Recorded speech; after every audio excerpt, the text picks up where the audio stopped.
Maka hadirin sekalian, ayyuhal ummahat rahimakumullah, ayo saya yang pertama pengen kita semua meresapi betul, meyakini betul ya, sampai pada pikiran dan keyakinan kita bahwa agama itu adalah kebutuhan kita karena memang kita lahir di atas dasar fitrah itu.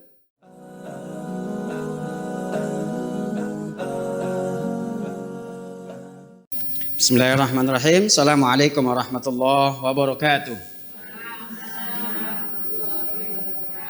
Alhamdulillahilladzi arsala rasulahu bil huda wa dinil haqq liyudhhirahu ala dini kullih wa kafa billahi syahida. Asyhadu an la ilaha illallah wahdahu la syarikalah wa asyhadu anna Muhammadan abduhu wa rasuluh. Allahumma fashalli wa sallim ala nabiyyina Muhammadin wa ala alihi wa ashabihi wa man tabi'ahum ila yaumiddin. Awad. Hadirin sekalian, ayyuhal ummahat rahimakumullah. Pertama, mari kita bersyukur kepada Allah Subhanahu wa taala. Alhamdulillah kita semua masih diberikan nikmat oleh Allah untuk bisa berkumpul ya. Berkumpul untuk melakukan kebaikan bersama dengan orang-orang baik insyaallah. Semoga ini menjadi wasilah ya bagi kita semua untuk dikumpulkan oleh Allah dan digolongkan oleh Allah menjadi orang-orang yang baik. Salawat salam marilah senantiasa kita kekal abadikan keharibaan Rasulullah Muhammad sallallahu alaihi wasallam. Ya, ayyuhal ummahat rahimakumullah.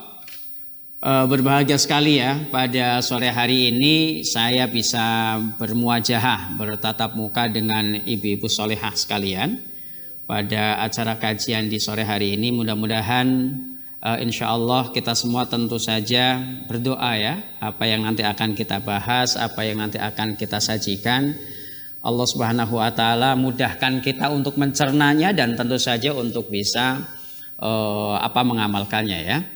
Ya ayyuhal ummahat rahimakumullah. Tema yang diminta oleh panitia pada kali ini adalah kebutuhan kita terhadap agama. Barangkali di antara kita pernah atau mungkin sering mendengar atau mungkin juga pernah mengatakan ya, alhamdulillahilladzi an'amana alaina bi ni'matil imani wal islam. Apa artinya, Bu? Paham ya artinya ya? Apa jangan-jangan kelalen? Lupa. Lupa apa nggak ngerti?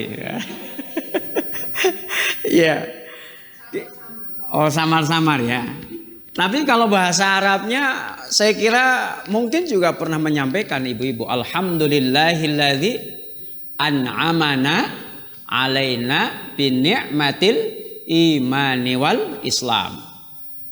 Ya kalau dulu saya di pesantren itu pakainya bahasa Jawa. Alhamdulillah utawi sekabehane puji gitu ya. Artinya apa? Segala puji bagi Allah an'amana alaina yang telah memberikan nikmat kepada kami, kepada kita semua, binikmatil imani wal islam. Dengan nikmat apa? Dengan nikmat iman dan Islam. Atau kita juga sering menyebutkan alhamdulillah segala puji bagi Allah yang telah memberikan banyak nikmat kepada kita, dan nikmat yang terbesar adalah nikmat iman dan nikmat Islam. Ya sering ya kayak gitu ya, entah dengar atau mungkin kita pernah ngomong gitu. Ya. Tapi pertanyaannya, artinya pernyataan itu adalah lahir dari sebuah kesadaran kita bahwa memang kita bersyukur kita telah diberikan oleh Allah nikmat Islam. Ya. Tinggal persoalan kita adalah apakah kita menyampaikannya itu dengan tulus, dengan sungguh-sungguh merasakan nikmatnya Islam ataupun tidak. Itu persoalan lain. Kira-kira ibu merasa nikmat gak jadi orang Islam? Benar. Ya cius. Serius maksudnya. Ya kalau kata anak-anak sekarang kan cius demi apa gitu ya. Demi apa gitu. Ya. Ayyuhal ummahat rahimakumullah. Pernyataan kita tentang pujian kita kepada Allah ya, hamdu kita kepada Allah tentang nikmat iman dan Islam itu akan benar-benar kita rasakan manakala memang kita itu merasakan betul bahwa Islam itu adalah sebuah nikmat. Kira-kira bagi ibu-ibu nih, bagi kita nih, Islam itu nikmat apa bukan, Bu? Nikmat. Masa orang lagi ngantuk-ngantuk ya, lagi enaknya tidur, ada azan subuh suruh sholat.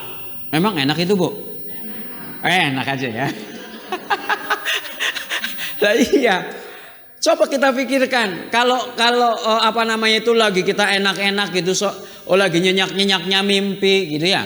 Tiba-tiba suaminya ibu-ibu, "Mah atau Mi atau Bunda, bangun sholat subuh." Padahal lagi mimpi enak tuh, lagi mimpi makan ikan goreng ya di pinggir sawah. Makannya sama suaminya lagi, kan kayak gitu gratis lagi makannya. Tiba-tiba dibangunin. Ya. Oh, papa nih lagi enak-enaknya ngimpi dibangunin. Ya. Tapi kira-kira kalau sejujurnya ya, pada saat dimana kita sedang terlelap tidur dan kemudian dibangunkan. Nah, saya bukan ngetes nih, tapi coba. Kira-kira kita itu merasa nikmat enggak? Lagi ngantuk, kemudian lagi enak-enaknya tidur, kita disuruh berangkat untuk melaksanakan sholat subuh, bangun untuk sholat subuh, atau mungkin dalam keadaan kita sedang beraktivitas, kita sedang enak-enaknya, mungkin sebagian ada yang lagi nonton film, mungkin kalau pas sholat isya, sebagian mungkin ada yang lagi lihat TV, sebagian yang sedang asik-asiknya mengerjakan sesuatu. Tiba-tiba kita diperintahkan untuk melaksanakan sholat, satu contoh. Kira-kira kita bagaimana tuh? Memilih yang mana? Tergantung imannya masing-masing. Itu jawaban jujur. Iya ya, karena memang kalau mau sejujurnya ada kadang-kadang gimana kita begitu azan, wih buru sholat gitu ya. Ya, tapi begitu azan, ntar dulu lah, tanggung kan gitu kan ya. Ada ya, secara ini seperti itu.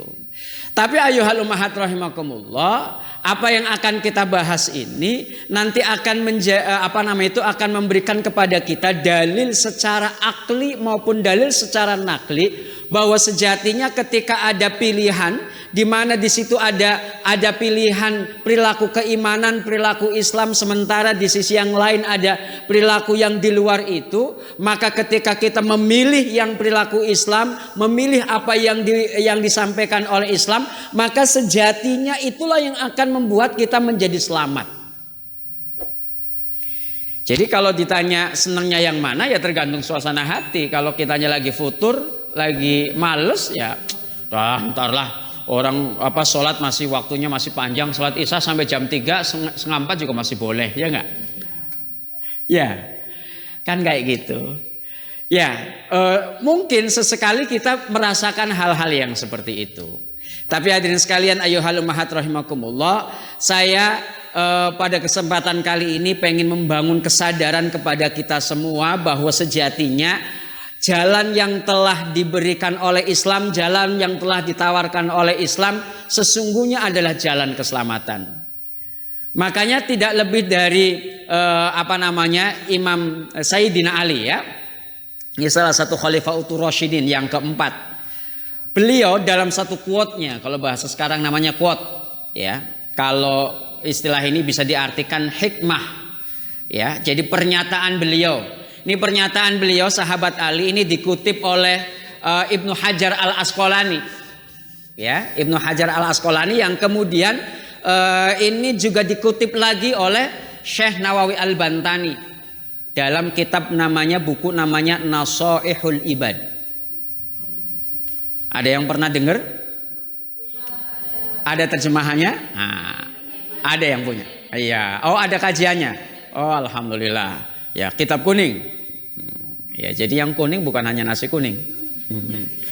Ya, pada satu makalah, satu quote, satu hikmah yang disampaikan oleh Imam Ali, ya, yang dikutip tadi oleh Ibnu Hajar Al-Asqalani, yang ditafsirkan oleh Syekh Nawawi Al-Bantani dalam Nasaihul Ibad.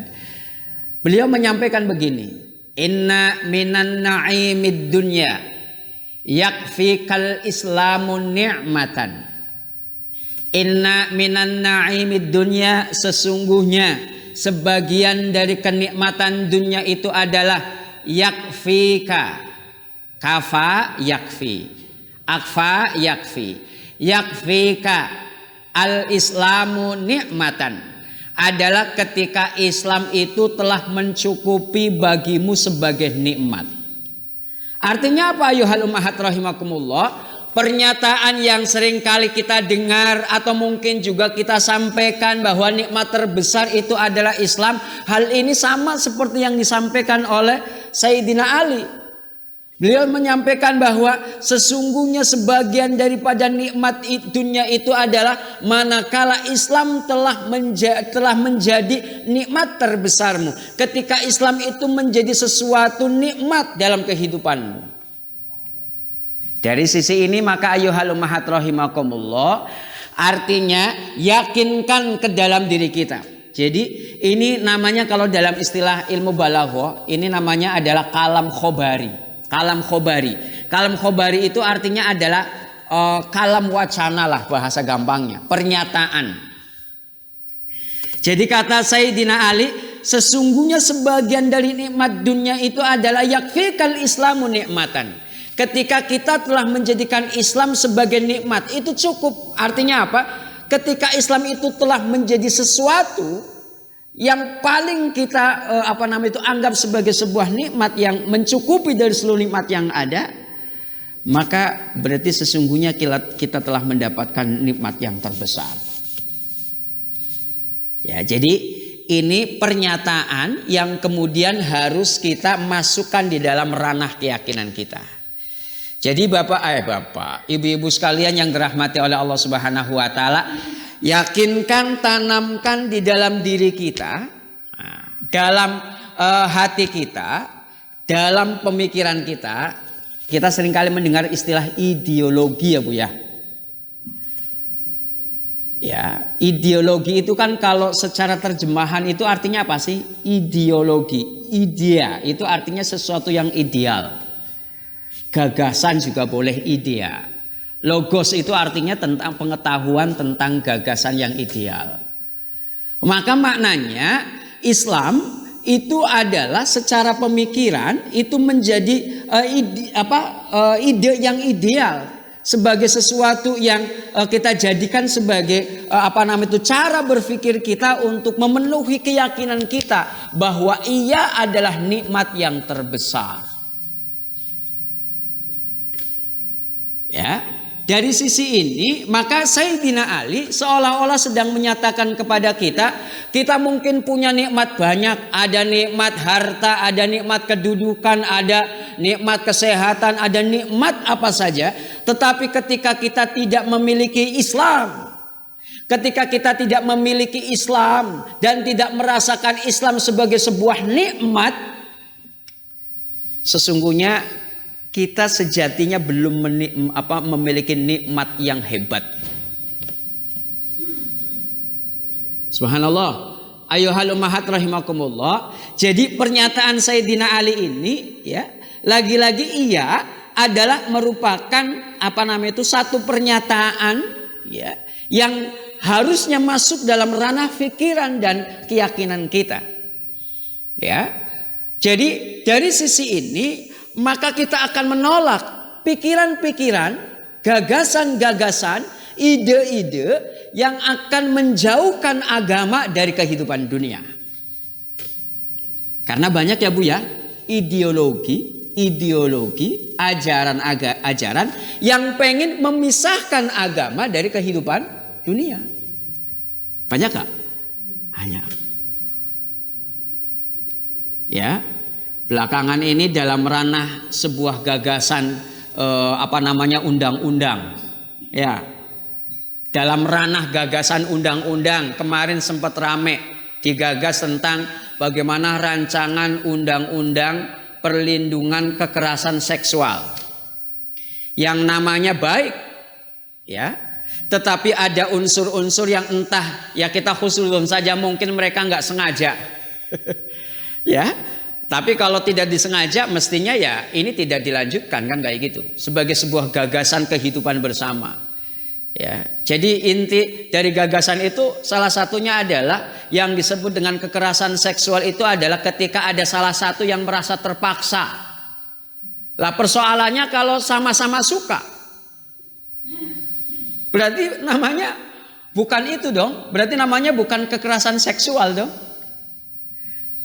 Dalam konteks manusiawinya benar, tapi dalam konteks ajaran agama maka ada aturan di mana persoalan seks itu bukan melulu pada persoalan sama-sama suka.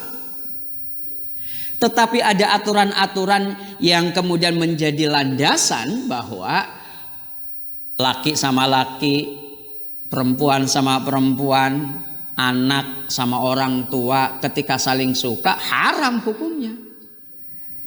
Ya, jadi jika makna kekerasan seksualitas itu hanya dimaknakan sebagai orang yang salah satunya tidak sepakat atau dua-duanya tidak sepakat, maka akan kacau. Nauzubillah min dzalik. Ya, istri orang ya sama suami orang ketika sama-sama suka, maka tidak ada pasalnya kecuali tentu kemudian diajukan ada aturan-aturan yang lain. Ini satu contoh. Gitu ya. Jadi bagaimana ayyuhal ummahat rahimakumullah Islam sebagai sebuah gagasan di mana ia adalah nikmat terbesar, maka ia harus menjadi landasan dari seluruh perilaku kehidupan kita. Dan itu harus diyakini serta diperjuangkan. Bahwa keyakinan kita kemudian perjuangan kita sudah dilakukan lantas gagal, itu persoalan lain. Ya, karena pada akhirnya ayyuhal ummahat rahimakumullah, tentu dalam konteks kehidupan dunia menang dan kalah, hak dan batil itu sepanjang kehidupan ini masih ada, pasti akan selalu ada posisi menang dan kalah. Tetapi di manakah kita sebagai umat Islam yang memiliki keyakinan bahwa agama itu memiliki aturan, memiliki memiliki kewenangan untuk mengatur kehidupan kita di dalam bermasyarakat, itu harus kita perjuangkan. Ya. Jadi dari sisi ini hadirin sekalian ayyuhal ummahat rahimakumullah, yakinkan di dalam diri kita bahwa ketika ada orang itu ataupun ide itu apa? Sekularisme. Ide itu apa? Feminisme. Sekularisme itu apa? Memisahkan antara kehidupan dunia dengan kehidupan agama. Seolah-olah dipisahin. Agama ya agama. Ya, agama itu menjadi wilayah privasi. Tapi kalau hubungannya dengan bermasyarakat tidak boleh dicampur aduk, tidak boleh membawa agama. Nah, ini tentu saja masalah. Ide itu. Karena seolah-olah agama adalah sesuatu yang lain. Padahal kita sebagai umat Islam yakin betul bahwa kita itu lahir, apalagi kita sebagai umat Islam, bahwa kita lahir itu membawa dasar fitrah yang namanya agama itu. Surat Ar-Rum kan? Ya, surat Ar-Rum, surat yang ke-30 ayat 31 itu. Fa'aqim wajhaka lid-dini hanifa fitratallah allati fataran nasa 'alaiha. La tabdila li khalqillah. Dzalikad dinul qayyim. Kalau yang bawa Quran boleh dibuka. Ya, surat Ar-Rum, surat yang ke-30. Ayatnya ayat yang ke-30 atau ke-31. Fa'aqim wajhaka. Hadapkanlah wajahmu lid-dini hanifa, pada agama yang hanif. Ya. Fitratallah allati fataran nasa 'alaiha. Ya. Fa'aqim wajhaka lid-dini hanifa. Fitratallah allati fataran nasa 'alaiha la tabdila li khalqillah. Hadapkanlah dirimu ke dalam agama Allah. Nah, menghadapkan wajah, perhatikan hadirin sekalian, dengan kepada agama itu adalah merupakan fitratallah. Ia adalah fitrah alladzi fataran nasa 'alaiha, di mana Allah telah fatara, Allah telah menjadikan Ya, kalimatnya pakai fatoro. Fatoro itu artinya menjadikan di awal. Fatoron nasa aleha. Di mana Allah telah menjadikan manusia aleha di atas fitrah itu. Artinya apa? Secara fitrah kita adalah orang yang butuh terhadap agama karena memang kita diciptakan oleh Allah berdasarkan agama itu sendiri. Sehingga aturan-aturan yang telah dijadikan oleh Allah di dalam Islam itu adalah aturan-aturan yang sesuai dengan kebutuhan penciptaan diri kita sendiri itu. Maka Allah ingatkan la tabdila li khalqillah. Tidak akan ada perubahan pada penciptaan Allah itu. Artinya kalau kita sebagai umat manusia diciptakan oleh Allah pada dasar fitrah agama, pada dasar fitrah keislaman itu, dan fitrah itu penciptaan Allah itu tidak akan pernah berubah. Artinya begitu kita diciptakan oleh Allah berdasarkan dengan sesuai dengan ajaran agama, ketika kita keluar dari agama, ketika perilaku kita menyimpang dari agama, itu artinya kita sedang menjauh dari fitrah itu sendiri. Ya, dari sisi inilah maka hadirin sekalian, ayyuhal ummahat rahimakumullah, ayo saya yang pertama pengen kita semua meresapi betul, meyakini betul, ya, sampai pada pikiran dan keyakinan kita bahwa agama itu adalah kebutuhan kita karena memang kita lahir di atas dasar fitrah itu. Bahkan hadisnya sangat terkenal, ya, bahwa kullu mauludin yuladu alal fitrah, betul? Setiap bayi yang dilahirkan itu dalam posisi fitrah, ya, fa'abawahu dan seterusnya. Kedua orang tua lah yang membuat kemudian dia Yahudi, yang membuat dia Nasrani, yang membuat dia Majusi. Kenapa tidak disebutkan di situ istilah orang tuanya lah yang mengislamkan begitu? Karena memang dasar dilahirkannya kita dalam konsepsi keyakinan kita itu adalah fitrah, yaitu sesuai dengan agama Islam. Maka ketika kita bicara tentang kebutuhan manusia terhadap agama Islam, karena memang sejatinya kita terlahir itu membawa agama, membawa keyakinan. Gitu ya.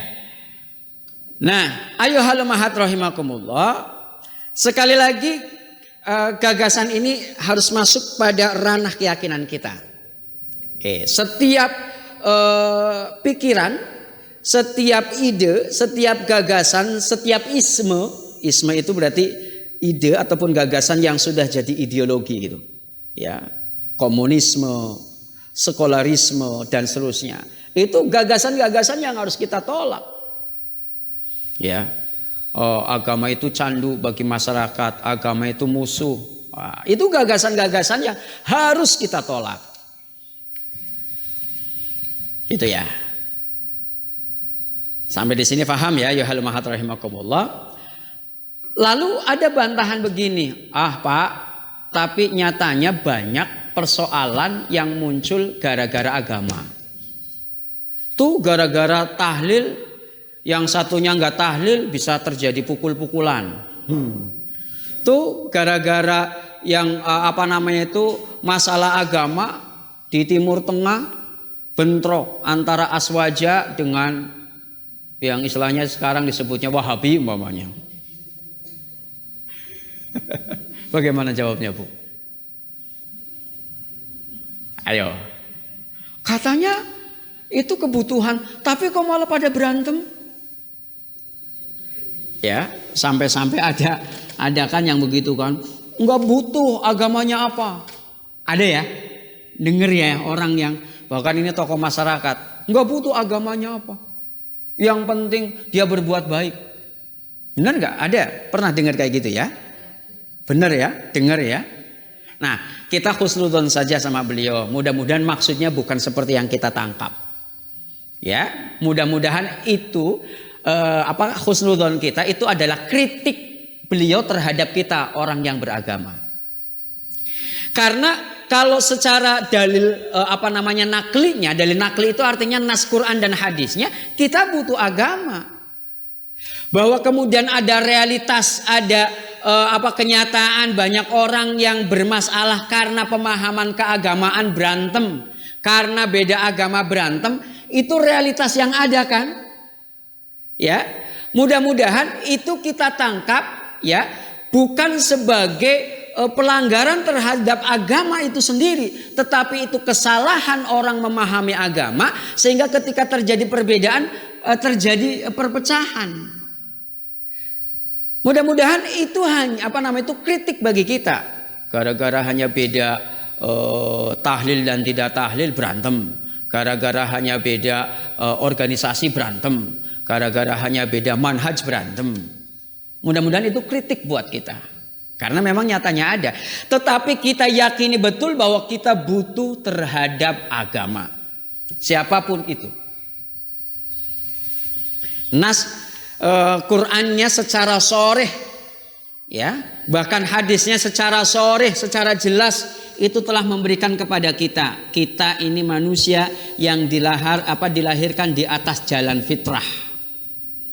Ya, jadi dalil-dalilnya, ayat-ayatnya, hadisnya itu sesuatu yang sharih, bukan mutasyabihat.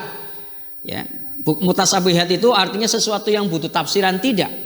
Dalilnya sharih bahwa kita butuh agama. Ya. Oke, ayuhal ummahat rahimakumullah.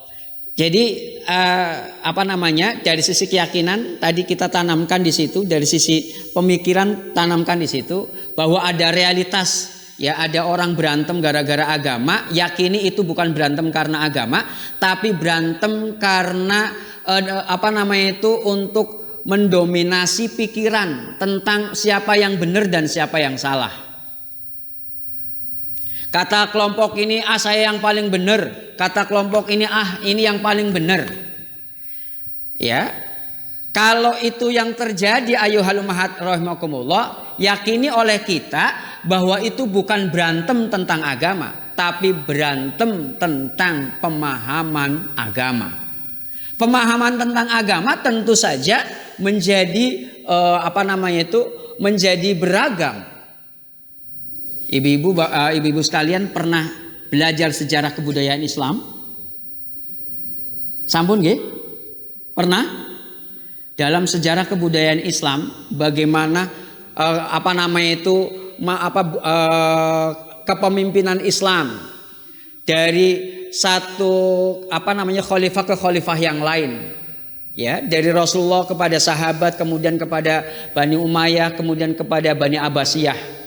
Ya, bagaimana kemudian setelah abad pertama, ya, masuknya abad kedua, dari mulai zamannya Umayyah sampai kemudian Abbasiyah, abad kedua, abad kedua dan seterusnya sampai dengan kemunculan kehebatan Islam, keilmuan Islam, ketika Islam itu telah menjadi poros dunia di timur dan barat. Ketika keilmuan Islam itu sudah menjadi rujukan dari berbagai macam kalangan dunia, baik keilmuan dalam konteks nas-nas teks-teks agama, ya, atau keilmuan yang hubungannya dengan bagaimana mengatur dunia, bagaimana kesehatan seperti Ibnu Sina, ya, bagaimana kepemimpinan dan seterusnya, ya, maka sejatinya ilmu-ilmu yang sudah digagas oleh para ulama-ulama kita itu adalah bentuk kasih sayang dan ijtihad mereka ketika dunia Islam itu sudah mulai meluas dan kemudian dari berbagai macam unsur masyarakat itu sudah bergabung di dalam Islam, sehingga dibutuhkanlah apa yang disebut dengan tafsiran-tafsiran, penjelasan-penjelasan, syarah-syarah. Ini kita bicara tentang sekali lagi bagaimana kita berpikir bahwa agama itu penting, bahwa ada persoalan-persoalan di dalam pemahaman agama yang seringkali menimbulkan konflik. Di sisi yang lain ini adalah satu kenyataan, ya. Tetapi jangan sampai kemudian kita menganggap berarti kalau kayak gitu agama itu menjadi sumber konflik dong. Ini jangan sampai kita punya kesan begitu. Ya, Gara-gara agama ini maka semuanya jadi berantakan, orang pada berantem. Ya, ini salah memahaminya. Begini ya, ya di tahapan awal di mana taruhlah kita anggap di periode pertama ya dalam kebudayaan Islam. Maka Al-Qur'an dan As-Sunnah ini menjadi sumber utama. Ya, sumber utama yang mutlak. Ya, ini kira-kira makanya segala perselisihan yang terjadi pada masanya Rasulullah ya, itu masih bisa diselesaikan. Mengapa? Karena Rasul sebagai syari, sebagai penentu ya, itu memiliki otoritas ketika ada terjadi perbedaan gitu ya antara para sahabat, maka ketika Rasul sudah menyatakan selesai semuanya. Ya kan? Karena Rasul memiliki otoritas. Oke. Ketika Islam sudah meluas, Rasul sudah wafat gitu ya. Dan Islam sudah meluas bukan hanya saja di Jazirah Arabia. Ya, bukan hanya di sini. Ya, meluas ke Persia, bahkan kan dari mulai Umar gitu ya, kontak dengan dunia barat, dengan Romawi itu kan sudah ada. Ya. Maka di sini mulailah dibutuhkan penjelasan tentang Al-Qur'an dan As-Sunnah. Karena Al-Qur'an dan As-Sunnah yang berbahasa Arab, kemudian sementara di dunia itu tidak hanya saja berbahasa Arab. Ya, kalau kita andaikan saat sekarang ini kita juga tidak berbahasa Arab, ya, bahasa Indonesia, maka di sini dibutuhkan alat untuk menjelaskan teks-teks Al-Qur'an dan As-Sunnah ini. Maka pada yang kedua, ini taruhlah yang pertama ya, ini pada periode yang kedua dibutuhkanlah alat-alat ilmu-ilmu yang untuk menjelaskan tentang Al-Qur'an dan Sunnah ini. Maka di sini lahirlah ilmu-ilmu alat. Ilmu-ilmu bahasa di sini ada ulumul Quran, ada ulumul hadis. Ya, tentang periode abadnya silakan nanti dibuka lagi ya di dalam buku-buku sejarah. Gitu ya. Nah, ketika ilmu-ilmu alat ini di sini nanti ada ilmu-ilmu bahasa ya. Karena dulu waktu Al-Qur'an pertama kali di mushaf itu dibentuk itu belum ada harokatnya, belum ada titik-titiknya ya. Jadi mereka masih menggunakan para sahabat yang ahli ya di bidangnya. Ketika itu para sahabat yang dalam konteks Al-Qur'an ya sudah mulai pada wafat kan, kemudian diistihadilah ya oleh Utsman. Ya, awalnya gagasannya sebetulnya dari mulai Umar itu untuk membentuk mushaf, sehingga mushaf disebut dengan sebagai mushaf Utsmani. Ya, di sini waktu itu juga masih belum ada titik titiknya, harokatnya gitu ya. Nah, sementara itu Islam berkembang di seluruh dunia, maka dibutuhkanlah alat untuk menjelaskan itu. Mulailah ilmu-ilmu bahasa di sini. Ya, istilahnya ada nahwu, sorob, mantik, balaghah dan seterusnya ya. Maka lahirlah di situ ilmu-ilmu alat. Ya, termasuk ilmu-ilmu tafsir berkembang di situ. Oke. Nah, lalu pada periode berikutnya ketika ilmu-ilmu untuk tahap kedua ini berarti sudah mulai ada campur tangan akal, ijtihad. Ada ijtihad. Ya. Maka kemudian di sini ya pada ilmu-ilmu ini juga terjadi banyak perdebatan yang melahirkan banyak banyak istilahnya kalau disebutnya sekarang madhab lah. Bukan dalam konteks madhab fikih belum ya, umpamanya bacaan Quran saja itu kan ada qiraah sab'ah, betul Bu? Kita baca Quran saja itu tidak hanya satu madhab bacaan. Contoh yang sederhana kalau zaman-zaman saya mungkin atau ibu-ibu waduha itu kita biasa membaca waduha ya. Tapi kadang-kadang bukan kadang-kadang kita pernah mendengar ya kalau mamanya Muammar ZA dulu waduhe gitu. Ya kan? Nah, itu di situ artinya ada perbedaan cara membaca. Ya. Nah, Maka siapa yang salah, siapa yang benar? Ya benar. Benar dalam artian manhajnya mereka, benar dalam artian tata cara bacanya mereka. Maka benar di konteks ini bukan lagi menjadi benar yang mutlak. Sama-sama menggunakan dalil, tapi meletakkan dalilnya itu berbeda-beda. Maka di sini ya mulai terjadi perbedaan. Nah, begitu ini ilmunya sudah mulai ada, secara kemasyarakatan maka menjadi yang pada tertarik nih, mamanya satu bidang bahasan apa gitu ya, yang sangat kentara itu mamanya di kitab fikih. Oh ini Imam Syafi'i, oh ini imam ini, oh ini imam ini gitu kan ya. Maka mereka para murid-murid di generasi awal ulama-ulama terdahulu itu kemudian ngaji gitu ya, ngeriung. Kalau yang pernah di Mekah ya, di Masjidil Haram atau di Madinah itu kan banyak tuh kajian-kajian setelah sholat itu. Ya, ngumpul di sini ngaji, di sini ngaji, di sini ngaji gitu ya. Itu kan banyak tuh yang seperti itu. Ya. Maka di antara mereka dengan pemahamannya itu menyampaikan kepada murid-muridnya gitu ya.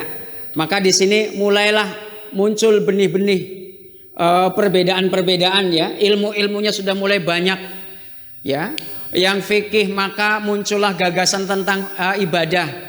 Yang konsentrasi di bidang ketauhidan muncullah gagasan tentang namanya ilmu kalam. Ya, ilmu kalam yang lahirnya gagasan akidah.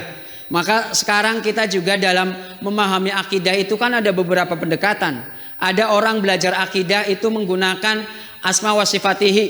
Ya, Allah wujud, kita baqa mukhalafatul hawadisi dan seterusnya. Ada yang menggunakan 3 pendekatan rububiyah. Tauhid rububiyah, tauhid uluhiyah, tauhid asma wa sifatihi. Ya kan? Ada menggunakan pola-pola pendekatan seperti itu. Nah, pola-pola ini sebagai sebuah metodologi, sebagai sebuah cara. Karena sebagai sebuah cara, maka di situ ada campur tangan akal, ada campur tangan ijtihad. Karena ijtihad, maka tentu saja berbeda-beda. Di sini mulai ya, murid-murid generasi awal para ahli-ahli ilmu di generasi 2 ini kemudian mulai menyusun kitab-kitabnya ya. Setelah kitab-kitabnya disusun, ini sederhananya ya, ini ringkasnya saja. Karena kalau ini panjang cerita tentang sejarahnya. Maka pada generasi yang keempat ini adalah generasi praktek. Ya. Maka muncullah kitab fikih Syafi'i, kitab fikih Hambali, kitab fikih contoh dalam bab fikih ya, kitab fikih Abu Hanifah, kitab fikih Imam Ahmad, gitu ya. Nah, di sini ngajarin yang yakin dengan Imam Ahmad maka belajar kitab fikihnya Imam Ahmad, yang Imam Syafi'i belajar kitab fikihnya Imam Syafi'i, gitu ya. Maka kemudian setelah itu kalau ini kita andaikan sekarang berada pada generasi yang kelima gitu ya. Setiap kitab-kitab ini kemudian diorganisasi ya. Ada NU, ada Muhammadiyah. NU ngajarin tentang ke-NU-nya dalam hal fikih. Muhammadiyah ngajarin ke Muhammadiyahnya salah satunya tentang fikih. Kan gitu? Ya. Karena itu diajarkan dari generasi ke generasi, maka ketika kita tidak memiliki tasamuh, maka ya berantem. Karena tidak mungkin dipaksakan pemahamannya Muhammadiyah dengan pemahamannya NU. Jelas sampai di sini? Maka dari sini menurut saya persoalan perpecahan itu bukan persoalan agama. Persoalan ribut itu bukan persoalan agama. Tetapi ribut karena pengen dominasi kebenaran. Yang satu pengen merasa benar. Itu. Ya, apalagi kalau sudah mulai dibumbu-bumbui dengan persoalan politik. Wah, itu tambah mantep itu. Ya, gitu ya. Jadi ayyuhal ummahat rahimakumullah. Wah, ini kok saya jadi kemana-mana. Mudah-mudahan sesuai dengan yang diinginkan. Ya. Jadi saya masih bicara tentang kebutuhan agama dalam konteks keyakinan dan ideologi. Saya pengen kita semua paham betul bahwa kita butuh agama. Ribut-ribut tentang agama itu sesungguhnya bukan persoalan ribut agama. Tetapi ia hanya ribut pada soal dominasi tentang siapa yang benar. Oke? Lalu bagaimana untuk bisa menjadi ada jalan tengah di antara persoalan yang ada tentang keagamaan ini? Ya jalannya adalah tasamuh. Tasamuh itu artinya adalah toleransi, tetapi tidak toleransi yang kebablasan. Paham maksud saya ya? Ya, di kalangan kita ya sudah, yang NU ya dengan NU-nya, yang Muhammadiyah dengan Muhammadiyahnya gitu. Kalau mau pakai pendekatan itu, atau kalau menurut pendapatnya siapa Al-Albani itu nggak ada istilah madhab-madhaban. Mau pakai itu ya semonggo. Artinya berarti kita di dalam beragama itu harus benar-benar yakin Qur'annya ini, hadisnya ini. Ya, mungkin kalau yang tidak punya kemampuan itu, ya taunya cuman katanya gitu ya. Ya, kan kita boro-boro ngerti bahasa Arab juga kagak gitu. Ngerti ulumul Quran, ulumul hadis juga kagak. Maka bagaimana mungkin kita akan ke situ? Tapi kalaupun toh kita memiliki kemampuan atau kita meyakini melandasi amaliyah kita itu dengan apa yang disampaikan oleh ulama-ulama yang seperti itu, nggak masalah. Kan yang tidak boleh apa? La takfu laisa laka bihi ilm. Jangan kamu lakukan sesuatu yang kamu tidak punya dasar ilmunya. Ilmu itu apa? Ilmu itu bisa dari langsung tadi nas Quran hadisnya, atau ilmu itu apa? Dari pendapatnya ulama. Itu juga ilmu. Itu ya. Ya samalah. Itu kalau namanya perbedaan, jangankan persoalan agama. Ya, siapa yang belajar ekonomi di sini? Ya, belajar ekonomi itu nanti ada sistem macam-macam ekonomi istilahnya kan, ada ekonomi kapitalis, ya macam-macam, ada apalagi tuh waktu awal-awal pilpres dulu ada new apa istilahnya ya, ya itu berbeda. Atau mungkin yang sederhana di dalam umpamanya ibu-ibu gitu ya sama suaminya ya. Itu juga di dalam memandang sesuatu bisa berbeda. Dan realitasnya Bu, kenyataannya kita tidak akan selamanya berbeda pendapat dan tidak akan selamanya tidak akan selamanya berbeda dan tidak akan selamanya sama. Ya, umpama ya sesama NU tidak akan selamanya sama. Ini sekarang lagi ribut-ribut tentang siapa gitu ya. Tidak selamanya sama kan pikirannya. Yang ini ngepro ini pengen yang jadi ketua ini, yang ini pengen ketua ini, kan kayak gitu ya. Kita juga dalam hal pilihan tentang kepemimpinan juga kan begitu ya. Kadang sama-sama sholatnya pakai kunut tapi begitu pilihan bisa beda, atau sama-sama sholatnya nggak pakai kunut pada soal pilihan beda. Bener gak? Ya, itu artinya perbedaan itu adalah sebuah keniscayaan dan tidak semuanya kita akan selalu selamanya sama dan tidak akan selamanya kita berbeda. Karena itu dalam konteks amalia yang terpenting ketika kita melakukan, kita yakini itu sebagai sebuah kebenaran, ada landasan agamanya. Ada landasan agamanya. Ya, ada landasan agamanya. Kemudian ada landasan dalilnya, dan kemudian kita melaksanakannya secara tulus, secara ikhlas untuk Allah. Ya, kalau pendapat kita disampaikan kepada orang lain bisa jadi diterima, bisa jadi ditolak. Karena orang yang kita sampaikan pendapatnya itu juga boleh jadi sudah memiliki pendapat. Gitu ya. Jadi ini kira-kira gambarannya, ya Bu ya. Jadi jangan karena alasan kita banyak sekali perselisihan di dalam agama, kemudian kita tidak bisa bersatu. Yakin kita bisa bersatu, yakin kita bisa bersama.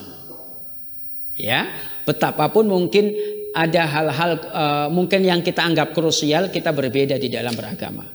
Ya, karena janji Allah Subhanahu wa taala ya, ketika kita beragama itu, Allah pasti akan tunjukkan kepada kita jalan-jalan keselamatan. Silakan dibuka surat Al-Maidah. Ayatnya ayat yang ke-16, tapi ibu-ibu boleh buka dari ayat ke-15. Ya, tentang manfaat agama, ya. Jadi kalau tadi semoga ini bisa menjadi wawasan dan kemudian dalil akal kita, ya. Kalau ada orang tuh gara-gara agama jadi pada berantem, udahlah. Makanya agama nggak usah dibawa dalam kehidupan masyarakat, itu salah. Ya, sudah ketemu? Al-Maidah ayatnya yang ke 16 deh. Sudah ya? Saya bacakan, yahdi bihillahu manittaba'a ridwanahu subulas salam wa yukhrijuhum minadh-dhulumati ilan nur biidnih wa yahdihim ila siratim mustaqim. Yahdi bihillah. Ya, yahdi. Ini kalau dalam bahasa Arab namanya fi'il mudhari'. Fi'il mudhari' itu memiliki arti waktu, keterangan waktu yang akan terjadi dan yang sedang terjadi. Maka kalau menggunakannya yahdi, ya bihillah, subjeknya kan Allah, gitu ya. Allah akan selalu memberikan hidayah, gitu ya, dengan agama ini. Ya, yahdi bihillahu, terhadap siapa? Siapa yang akan diberikan hidayah? Man, orang. Mannya itu umum, siapa saja. Nggak ada tuh istilah nyebutin organisasi, pokoknya siapa saja. Ittaba'a ridwana, orang yang mengikuti keridhaan Allah, orang yang mencari keridhaan Allah, ya, ditunjukkan kemana? Subulas salam, pada jalan-jalan keselamatan. Allah menggunakan kalimat subul.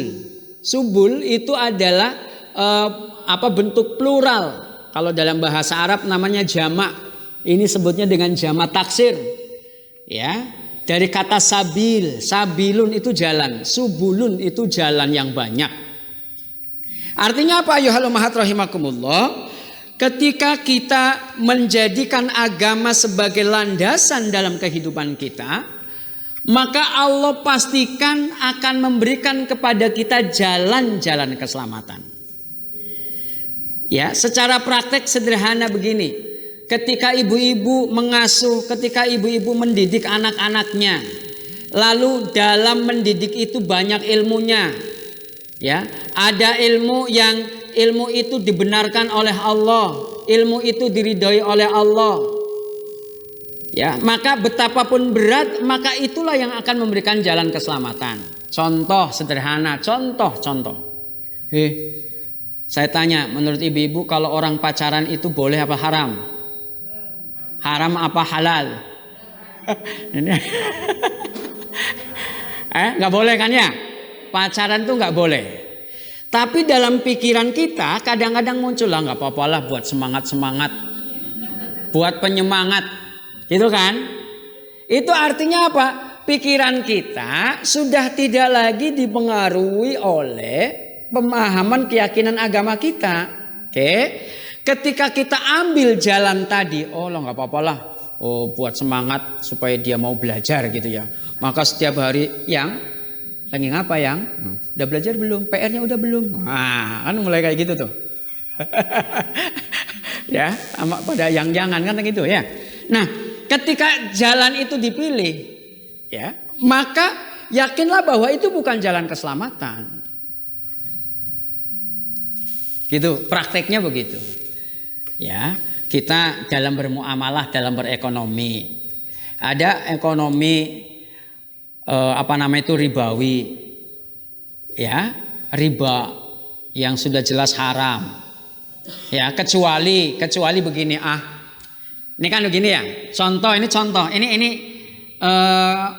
mengapa di sini Allah sebutkan manittaba'a ridwanahu, Allah akan tunjukkan dengan Islam itu kepada orang yang mengikuti keridhaan Allah pada jalan-jalan keselamatan, karena bisa jadi satu perilaku, ya, itu belum tentu disikapi ya, satu kasus itu belum tentu disikapi secara sama oleh kita sebagai umat Islam. Kalau ditanya riba itu haram apa halal, maka pasti jawabannya haram. Tapi ketika ditanya apakah bunga bank itu halal atau itu riba atau bukan, maka jawabannya bisa ada dua. Ada ulama yang menyatakan itu bunga bank itu riba karenanya maka menjadi haram. Ada bunga yang menyatakan bahwa bunga bank itu bukan riba. Samalah kayak kasusnya kalau kita ibu-ibu koperasi, ya itu pasti selalu begitu, ya kan? Nah, maka pada konteks ini yakinkan dulu, tetapkan dulu di dalam keyakinan kita. Iya ya, saya kalau nggak begini, aduh gimana, gitu ya? Nanti jangan-jangan gara-gara begini kan banyak alasan tuh. Kalau saya nggak ngredit rumah, saya nggak punya rumah. Ya, karena yakinnya begitu. Tapi kata orang yang yakinlah bahwa tanpa itu kamu bisa bayangkan, ya. Sebetulnya harga rumahnya itu 60 juta. Kalau kamu mau bersabar sedikit saja, nabung, ya, 5 tahun, maka kamu sudah bisa. Daripada kamu bayar setiap tahun 1.500.000 untuk 15 tahun. Padahal begitu nabung, ya mau buat beli rumah entek meneh gitu kan. Waktunya entek ya? Wah, waktunya habis. Ya, sing entek kudu duit waktune entek. Ya, jadi artinya begini. Inilah yang disebut dengan syarah, inilah yang disebut dengan pemahaman. Sepanjang yang kita yakini, yang kita lakukan itu adalah landasannya dan kemudian kita yakini bahwa itu adalah diridhoi oleh Allah Subhanahu wa taala, maka jalan yang akan kita tempuh itu pasti adalah jalan keselamatan. Betapapun boleh jadi menurut orang dengan pendapatnya, dengan tafsirannya itu bisa berbeda. Gitu ya. Karena seingat saya pada kasus bank itu tapi saya ini dari lima ulama ya 3 mengharamkan, yang 2 tidak. Maka dalam istilah fikih itu ada namanya ijma. Ijma itu artinya kesepakatan para ulama. Tapi ada namanya qaulul ulama. Ijma itu kalau ibaratnya tadi 5 gitu ya, 3/4-nya itu bersepakat, ya, lalu itu ditetapkan sebagai ketetapan hukum, gitu. Tapi ada qaulul ulama. Qaulul ulama itu berarti pendapatnya ulama. Yang satu ini tidak sepakat. Nah, pendapatnya dia disebut sebagai qaulul ulama. Tapi di antara itu ada namanya qaul dari masyhurul ulama. Ulama yang masyhur. Ulama yang terkenal. Gitu ya. Bisa jadi ulama yang terkenal itu bersepakat pada kesepakatan ijma ulama. Bisa jadi ada yang tidak sepakat. Sehingga sebagian menggunakan ijma'nya ulama sebagai dalil, sebagian menjadikan qaulul ulama sebagai dalil. Pada kasus inilah maka ayyuhal ummahat rahimakumullah, yang penting kita melakukan itu untuk mencari ridho Allah Subhanahu wa taala. Kita memohon keridhaan Allah Subhanahu wa taala. Itulah yang dimaksud dengan Islam. Itulah yang dimaksud dengan bahwa kita butuh Islam. Ya, bahwa kemudian secara aplikasi terjadi perbedaan antar satu dengan yang lainnya, itu sesuatu yang lumrah terjadi karena pengetahuan kita sama-sama terbatas, pengalamannya terbatas, ilmunya terbatas. Setiap orang ya maka memiliki cara ataupun metodologi yang berbeda-beda. Singkat kata, kalau dalam dunia keilmuan, umpamanya yang disebut sebagai penemu teori itu adalah ketika mereka sudah S3 doktor.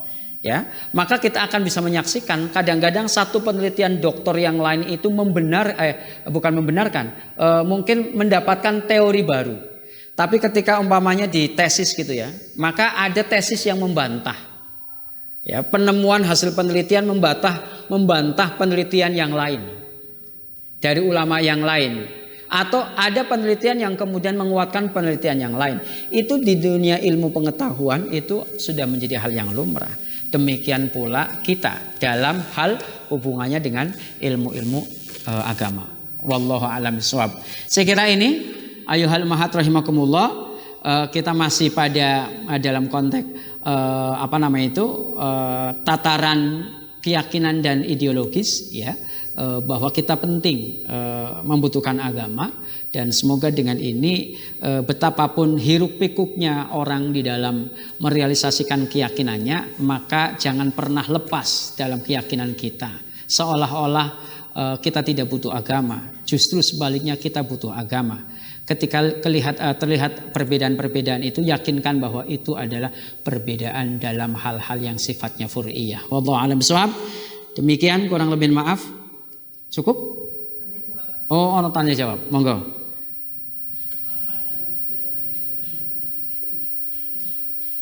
Silakan Ibu, ada yang mau ditanyakan?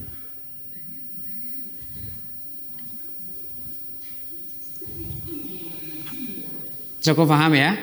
Dan udah sore. Pripun? Alhamdulillah, mudah-mudahan. Oh, saya yang bertanya. Oke. Oh, berapa pertanyaan nih? 2. Hadiah apa umroh? Oh, mobil dari uang suaminya masing-masing. Oke, terkait tentang quote-nya Ali. Siapa yang bisa bisa menjawab? Artinya saja. Ali tadi, Sayyidina Ali menyampaikan tentang quote yang pertama kali saya sampaikan. Apa itu? Tentang apa? Ada yang mau? Ya, Bu. Quote-nya berisi, sesungguhnya sebagian kenikmatan dunia adalah ketika Islam telah memenuhi nikmat terbesar dalam kehidupan. Oke, baik, betul. Ibu siapa? Monggo itu nanti betul ya.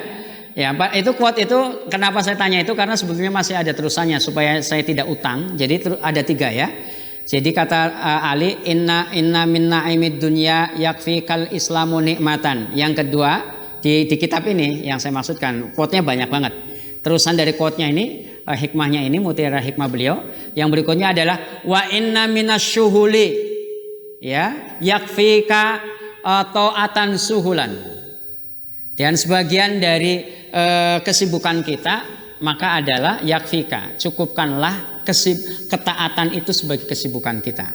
Lalu yang ketiga adalah aukamakol ya, ini saya luka wa inna minal mau'idhah kalau tidak salah ya.